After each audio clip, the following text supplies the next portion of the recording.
నాగపంచమి సందర్భంగా ఆలయాలన్నీ భక్తులతోటి కిటకిటలాడుతున్నాయి. పొద్దున్నుంచి ఆలయాల్లో భక్తులు నాగదేవతకు పాలు పోసి పూజలు చేస్తున్నారు.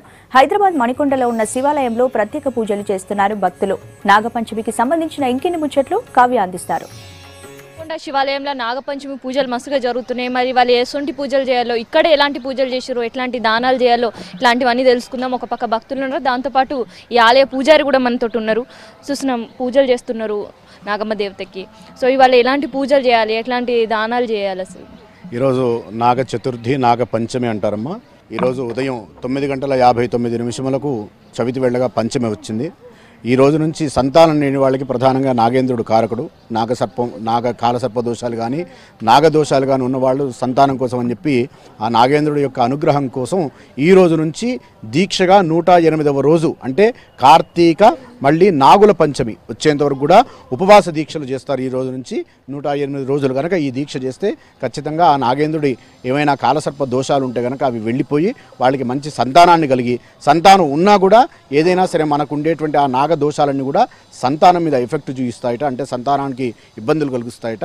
అందుకని చెప్పి ఆయన ద్వారా ఎప్పుడు కూడా చల్లగా సంతానం, మన పిల్లలందరూ కూడా సుఖంగా ఉండాలనేటువంటి భావన చేత ఆయనకి ఇష్టమైనటువంటి క్షీరం వేసేసి ఆయనతో అభిషేకం చేసి తర్వాత ఆయనకి ఇష్టమైనటువంటి నువ్వులు బెల్లం దాన్ని చలివిడి అవన్నీ కూడా నైవేద్యం పెట్టేసి పుట్ట ఉంటే కనుక ఆ పుట్టమన్నుని ఎటువంటి దోషాలు భూతప్రేత పిశాచాలు ఏవి కూడా కలగకుండా ఉండాలని చెప్పి కళ్ళకి చెవులకి రాసుకొని ఆ నాగేంద్రుడి యొక్క అనుగ్రహం ఉండేసి చల్లగా సుఖ సంతోషాలతో ఉండాలని చెప్పి పిల్లలు అంటే సంతాన వృద్ధి కలగాలని చెప్పి ఆ నాగేంద్రుడికి ఈ రోజు నుంచి శ్రద్ధగా పూజలు చేసుకుంటుంటారు.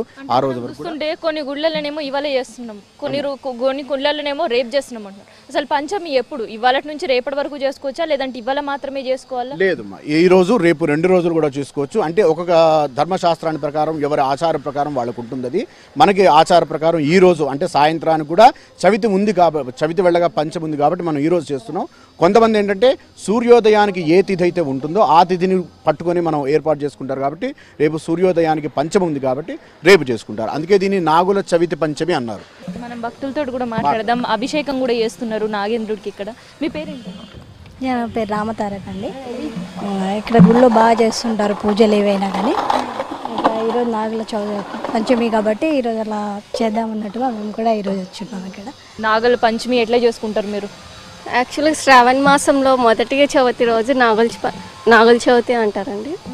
సో ఆ రోజు నాగేంద్రుడిని అభిషేకం చేసి పూజించి దేవునికి ప్రసాదం పెట్టడం.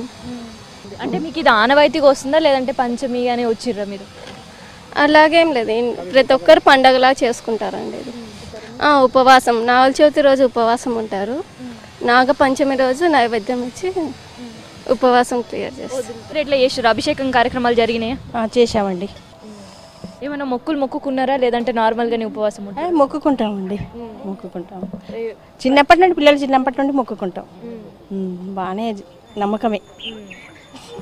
ఇది మొత్తానికైతే చవితి షురు అయినప్పటి నుంచి ఇక్కడ నాగదేవత గుళ్ళల రష్ కూడా స్టార్ట్ అయిందని చెప్పొచ్చు. చవితి తర్వాత, చవితి పూజల అనంతరం ఉపవాసం ఉండి పంచమి తిథి షురు అయిన తర్వాత ఉపవాస దీక్షలు వదలడం కూడా చేస్తూ ఉంటారు. మొత్తానికైతే నాగుల చవితి, నాగుల పంచమి రెండు కలిసి వచ్చినందున పొద్దున నాగుల చవితి ఉన్న ముహూర్తానికి అంటే 9:45 వరకు కూడా నాగుల చవితి ఉండే వరకు కూడా చవితి పూజలు చేసారు.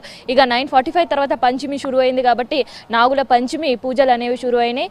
చవితి రోజు ఉపవాసం ఉన్న వాళ్ళు ఇవాళ మొత్తం ఉండి రేపు పొద్దున మళ్ళీ పంచమి పూజలు చేసిన తర్వాత ఉపవాస దీక్షలు వదులుకుంటా ఘనంగా పూజలు నిర్వహిస్తారు. మొత్తానికైతే గుళ్ళల్లో నాగుల చవితి, పంచమి రెండు పూజలు కూడా మస్తుగా జరుగుతున్నాయి. ఇది మణికొండ శివాలయం దగ్గర ఉండే పరిస్థితి. Vote studio.